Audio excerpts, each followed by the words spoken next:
Hello out there, and welcome back to the town of Dobek. There has been quite some time since the last episode, so I'm super excited to jump right back in and show you all what I've been working on. So I hope you guys are ready, because in today's episode we have a huge map update, further expanding upon the lore of this beautiful castle and town. So in today's episode, we'll be tackling 3 major portions of the map surrounding Dobek. And so, first up, we'll have this area here. Not too sure of what the proper medieval term for it would be, but I'll refer to it as the Iron and Salt Processing and Refinery. And then next, of course, we'll have the fields and agricultural farmlands, alongside with some other important structures such as mills and some farmhouses. And then lastly, we'll be wrapping it up with our iron and salt mines that will be located in this portion of the map. So as you guys can no doubtedly see, we have our work cut out for us. So let's jump right into it.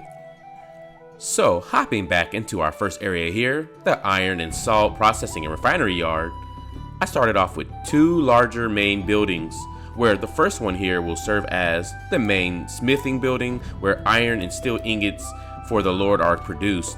And the second building here will serve as the main water mill for processing the Lord's wheat.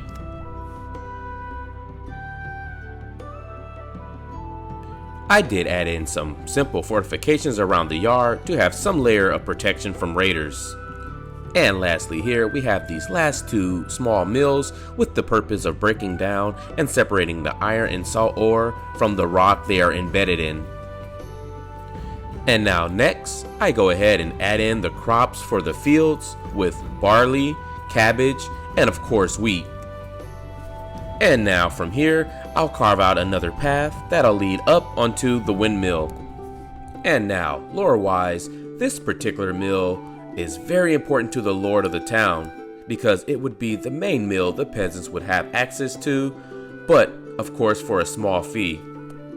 And now from here, I just go in and add in a lot of little details, trees and such, as well as another water mill here that's private owned. And so the miller here can charge his own personal fees to those who are more inclined to use his mill. From here, I'll finish off this portion of the map by adding in some very simple and small farmhouses that really adds to the building of atmosphere and aesthetic along the roadway here.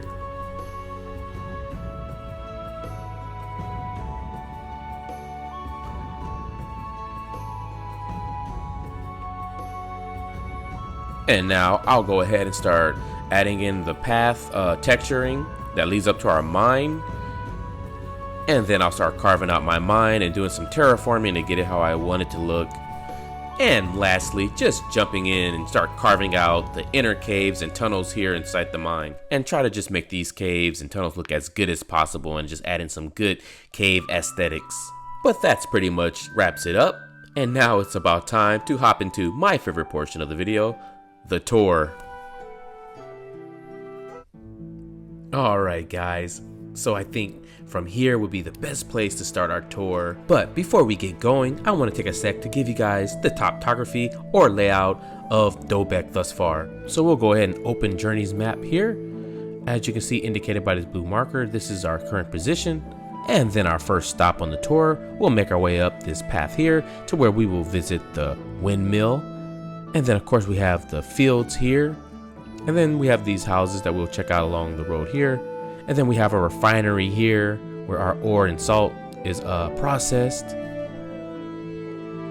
Then lastly, we'll follow this path here that will take us into the iron and salt mines here.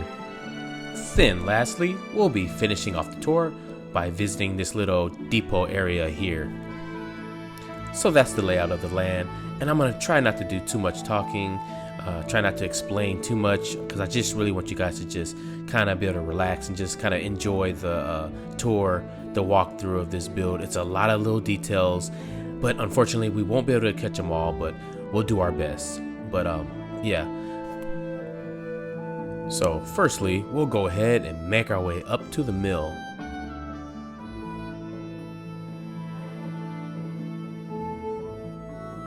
As you can see, there's lots of vegetation. There's a little rabbit there. Again, a lot of little details. If we go over here, we peek, we can see that we have a few little rabbits just watching us as we walk down the path here. And there's quite a bit of little details like that all riddled through the map.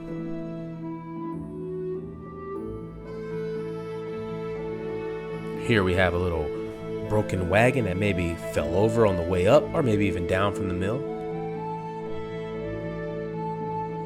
So making our way up into the miller's area. Obviously we have our nice big mill right here, which we will check out the interiors of. But then we have some other little details around the yard, like we have a couple of hounds here, we have some chickens.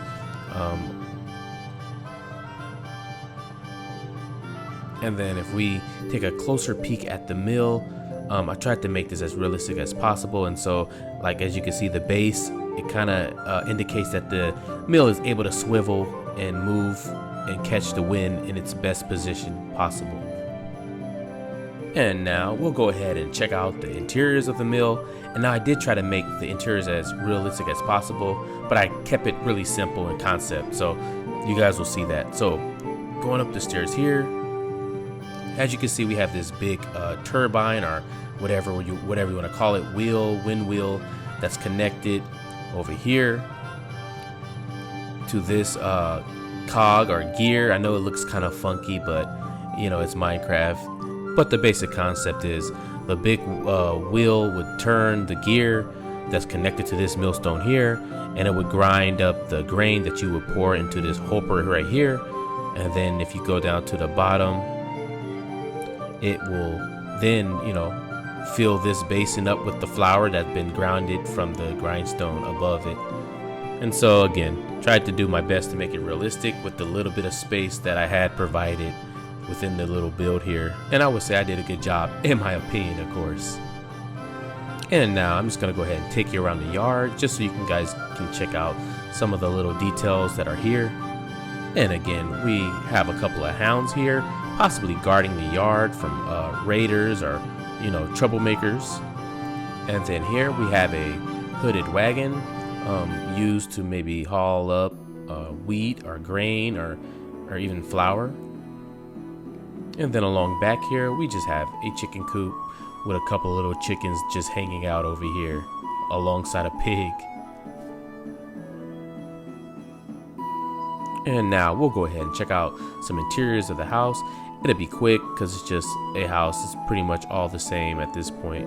But we come in here, we have a little station to cook, a place to eat over here. And then if we open this door here, we just have a small little bed chamber area. Go ahead and close the door. And then we have some supply and stuff like that here. But then climbing up this ladder, we come to the top portion and we have some thatch beds for some of the miller's workers that may live here with him. Go ahead and close the door there. And so that's the mill and the miller's house. And now we're gonna go ahead and move on. And there's actually a little cool detail I want to show you guys, something really cool. So let's go ahead and head down the path here.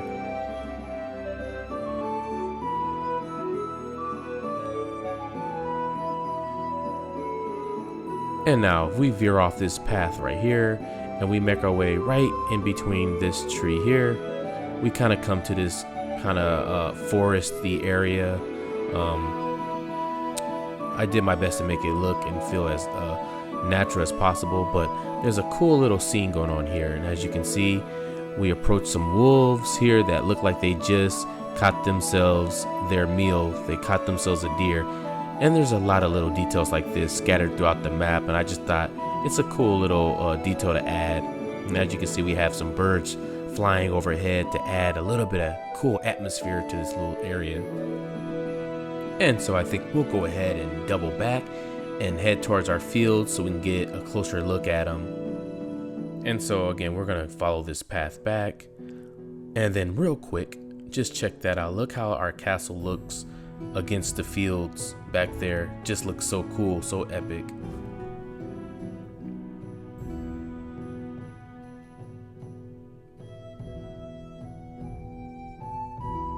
And so making our way down this path, we do come to a fork in a road if we're approaching from this end, like so.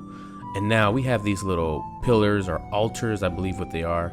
At least in the lore of mine, they're little pillars where people can stop, pilgrims can stop, and they would pray at them, and you know, before they continue their journey onwards. So we're gonna go ahead and continue onwards. And now, as you see, we have a few little rabbits there too. But we come into this little rest stop, I consider it, or what I call it. You're on a long journey from the castle, or maybe to the castle, and then you stop off here. You know, you cook some food, you have a place to lay down and sleep, or you can take a rest on one of the logs here that's stationed around the campfire, and it creates a lot of cool atmosphere. But we don't have a lot of time to rest, so we're gonna go ahead and move on and head into town, or head closer into the next portion of the map here.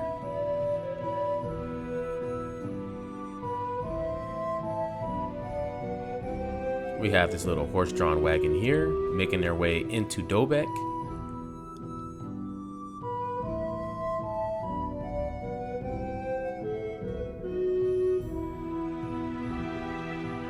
And then of course, our fields, as you can see, we're not gonna go into them. I don't think it's necessary to go into the fields, but we're gonna go ahead and check out this building first. And now, if you guys remember from the time lapse, this is a water mill, another mill that this area has, and it's a private owned mill. So again, this miller, he does not necessarily work for the Lord, although he would still pay a tax on the land. But again, he can personally charge peasants a fee to come and use his mill. And as you can see, very simple mechanics. I didn't go too crazy on them, just kept it real simple, made it make sense and stuff like that. So you'll come up here, you'll pour your grain, or place your grain, and it'll grind it down, and then it will pour it out through here, and you'll have your flour. And it's probably a better choice in some cases. Not as big as the other windmill, but again, maybe you don't feel like walking all the way down to the windmill, so you use this one. But then we come down here, we have access to the wheel. If it needs to be repaired, then the miller can just come down here and make the repairs, or whoever would maintenance the wheel and the gears and stuff like that. And so go ahead and close the door. And now we'll go ahead and take a second to just go ahead and check out some of the interiors of the miller's house. So we open the door here and stepping in. We come in through here again. We have an area to cook, a place to eat, and then we have some storage over here in the corner. And then if we make up our way up this ladder here, we come to where they would sleep. The people who live here would sleep, and that's pretty much it. Not too much to see. And now for some of the little details we have outside, we have some chickens here. We have a chicken coop right there, and then we have this little plot area here where the farmer, or not farmer, but the miller is growing some of his own personal vegetables or something like that. But we'll go ahead and move on from here. Again, there's the fields. As you can see, at first I wasn't too happy with how the fields turned out, but they have really grown on me, and I think actually they look pretty realistic and pretty natural. In my opinion, of course, I'm far from the best when it comes to stuff like this, but all in all, I think it came out pretty good.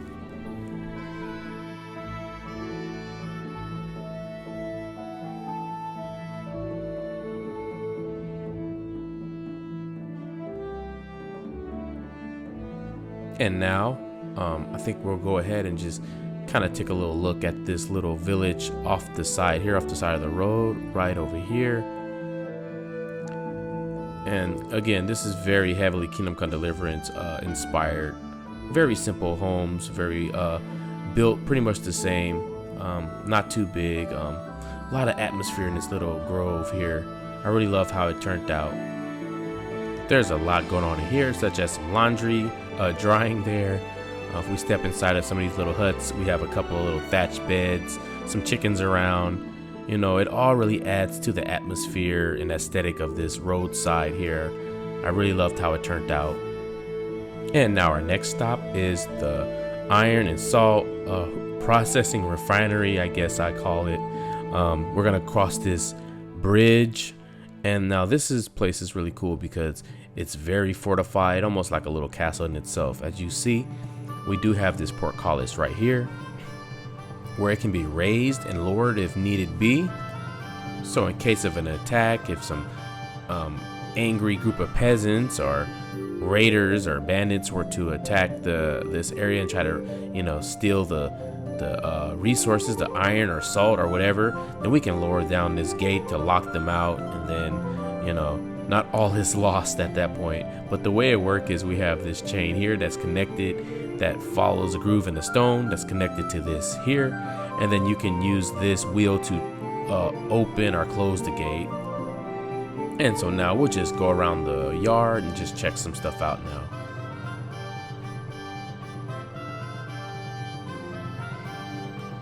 Lots of details, lots of work went into this place.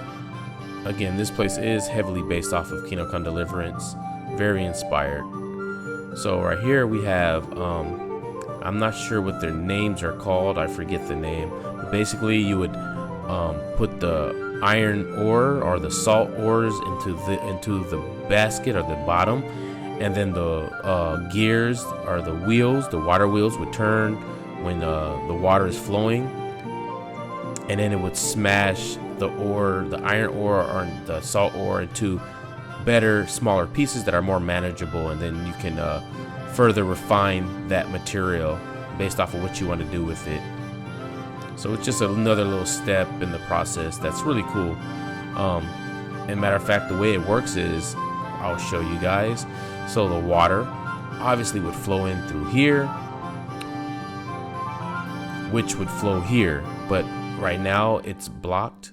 But when you would want to run the mill, you would raise or open those shutters, allowing the water to flow through there and through here where it meets the water wheel there, and that will cause these things to activate where they would start smashing ore. And so that's just the simple gist of it. And so we'll go ahead and move on, and we'll go ahead and check out the grain mill. Again, this is a mill that's water powered, and this is the Lord's personal mill. Now, under certain circumstances, the Lord may grant permission to like a peasant or someone that has did something important for the Lord to come in here and use it, and or whatever. But generally speaking, this is where all the Lord's grain is produced and turned into flour for him and his family and household. And so down here we do have this big wheel with the gears. Tried to make it as realistic as possible.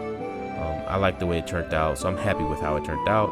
But again, you would come up here, this top level, you would pour in your grain, and then it would grind, and then it would pour out here and produce the flour.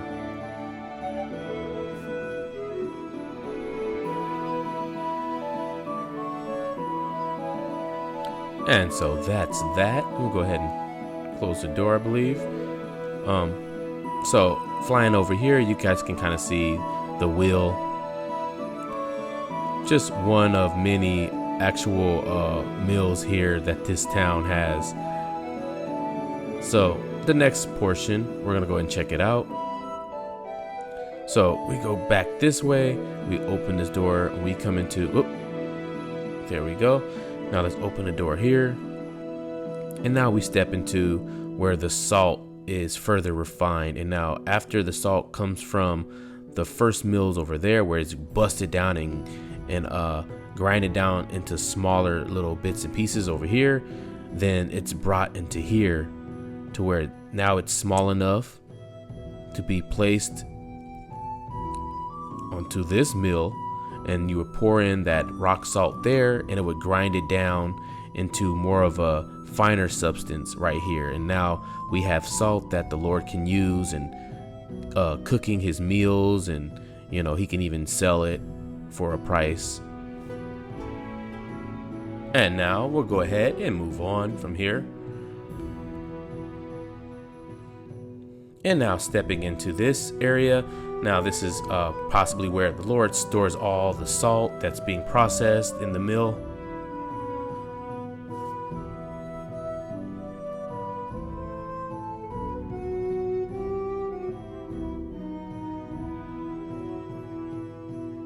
I think we'll go ahead and check out a few little details, like this little area right here that adds a little bit of atmosphere. And then if we make our way over here, we walk up these steps, and then we come to an outhouse for the workers here in the refinery.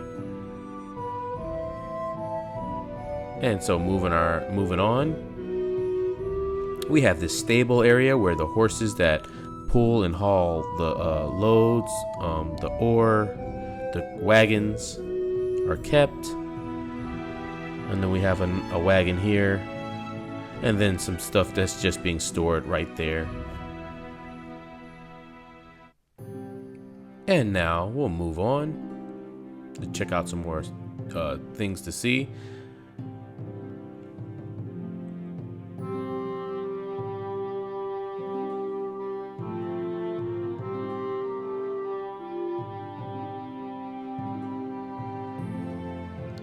And then doubling back, we'll go ahead and check out the iron furnaces that are used to further separate, I should say, the rock from the ore, whatever's left over of the rock. So you would put the iron ore that in the top, and then you can use these bellows here to superheat the flame. And then once that's done, you can pull out the bloom of iron and you would pound it and get those impurities out. So now you're working with iron. And as you can see, we have some charcoal here because you would, need charcoal. And then we also have piles of iron and sand. And now I think we'll go ahead and head back and check out the smithing area where that iron can be further smelted into steel and iron ingots.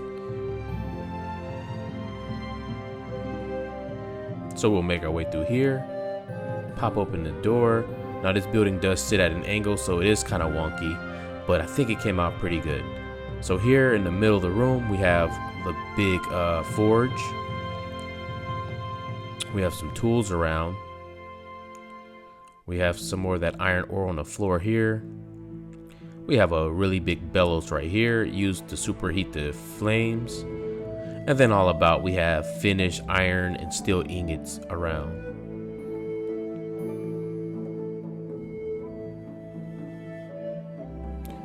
Along with some other materials used to create it.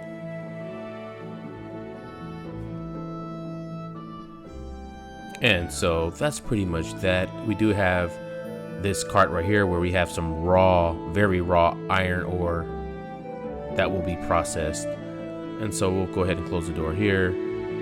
And now doubling back, I do want to just kind of expand upon how this water system does actually work. Now we do have this area over here where the water flows. Just want to show you guys. So the water does flow through here, and then it flows through this kind of cutout area here, through that little opening, and then back out into the flowing river here. So, again, this is very heavily Kingdom Come Deliverance inspired, but I think I translated it well into my world.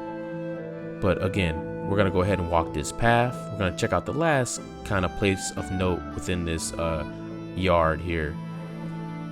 So again, this place is fortified because a place like this that would hold valuable resources would need to be fortified. And of course, our guards can patrol, which there would be a few guards guarding this yard.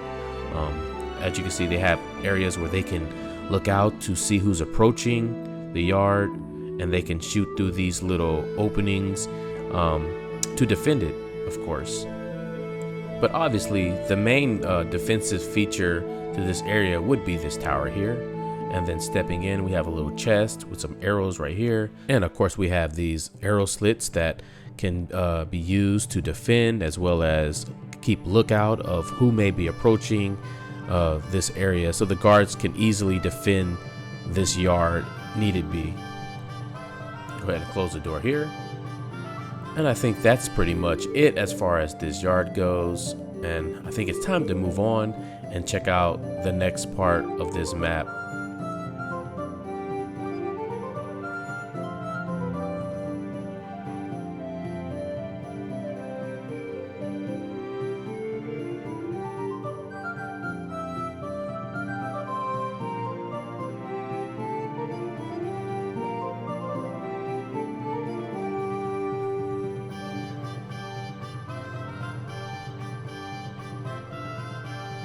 Here we have a little horse hauling away a barrel of maybe wine or something valuable perhaps.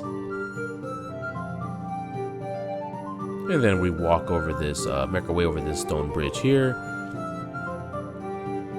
And then heading towards Dobek, we'll veer off the side of the path right over here into this little field where we have a bunch of cattle or cows that are just grazing. Pretty much just doing what cows do, is stand in the fields and just eat grass all day.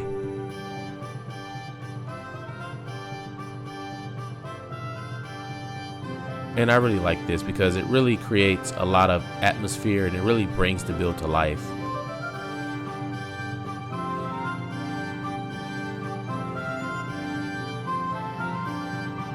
And then doubling back over here, we have a small little herd of sheep.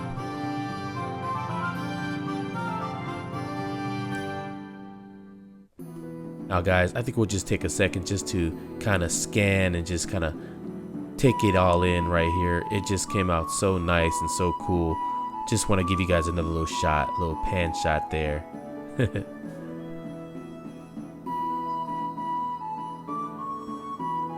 Again, we'll go ahead and move on. I think now it's time to make our way towards the mines. So we'll go ahead and head down this path here. And now just check out the feel of this. It's just, I feel so immersed. I hope you guys do too. That was the point of this little path, just to make it feel as natural and realistic as possible. And honestly, I think I did a pretty good job at accomplishing that goal. To our left there, we can spot some more rabbits in the field.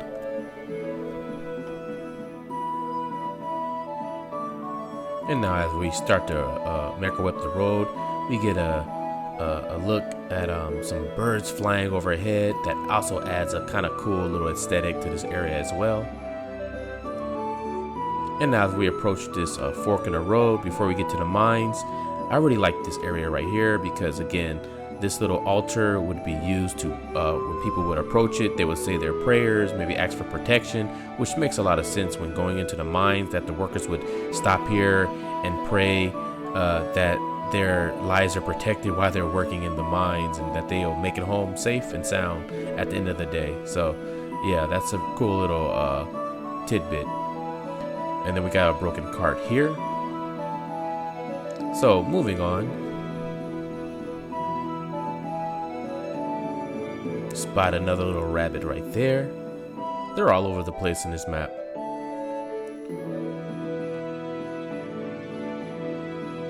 So over here we have an outhouse that the miners could use. And then right across we have this little campsite that when the miners are taking a break, maybe they can come out here and, you know, prepare a meal and eat and stuff like that, and before they return back into the mines. And so we have a place for them to cook some food right here, obviously a camp in the middle, and then we also have places for them to sit, and they're using these logs that they chop down.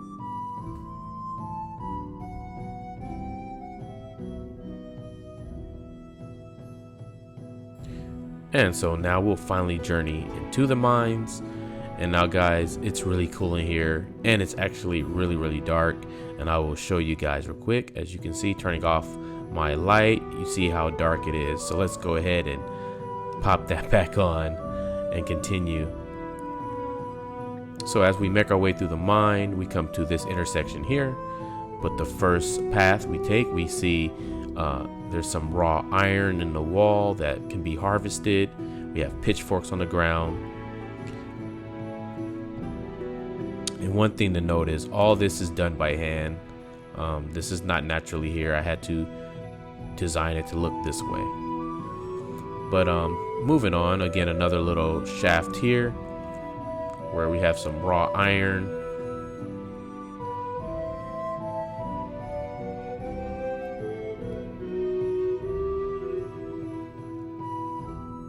And again, another little iron harvesting shaft here. And then going deeper into the mine, we come into this space here.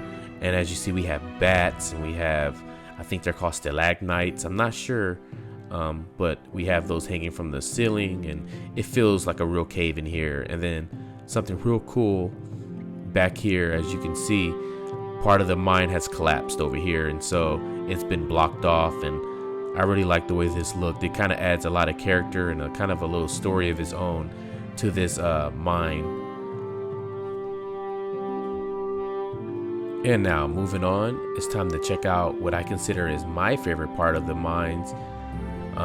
As we move deeper in, we come to the salt mine. And now again, this is where all the Lord's salt comes from. This is where they harvest it, as you can see, stepping in to this large cave area here where it's completely made of salt. And as you can see, salt is being harvested out of the walls.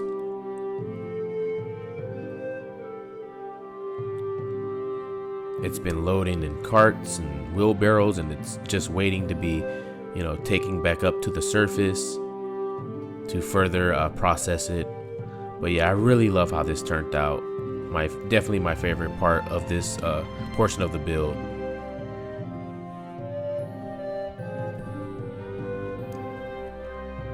So from here, we're gonna go ahead and exit the mines and go check out the last portion of today's build.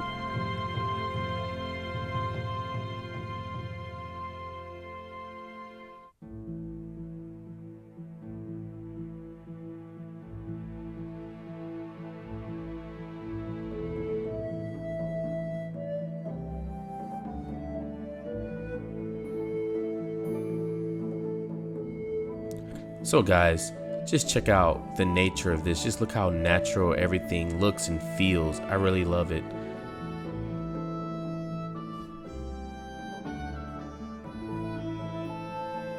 And now if we go up this path here, we'll go ahead and cross over on this little bridge. And now we come to a second refinery or processing yard.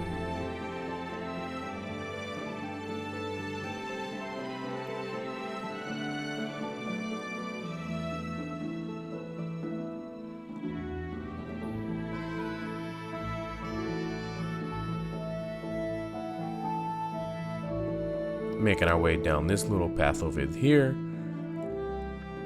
We have some more, again, cattle doing what cattle do, grazing in the fields.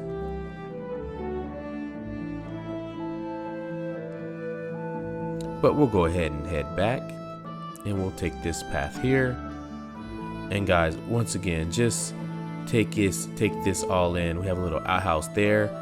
The way the nature just feels right here, it's just, I love it. It looks really good in my opinion to say. Those really tall trees in the back there, those are not mine. Those trees came with the map. They were created by Vigoman. But the smaller trees, those are all mines. And then again, we have a little area right here for pounding and crushing ore. And then just making our way over here, we just have some carts.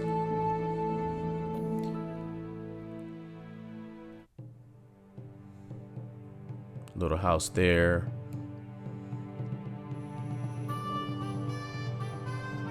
And then we have this little hut right here, just used to store some equipment. And then if we go over here, we have another little area to store some more equipment, as you can see.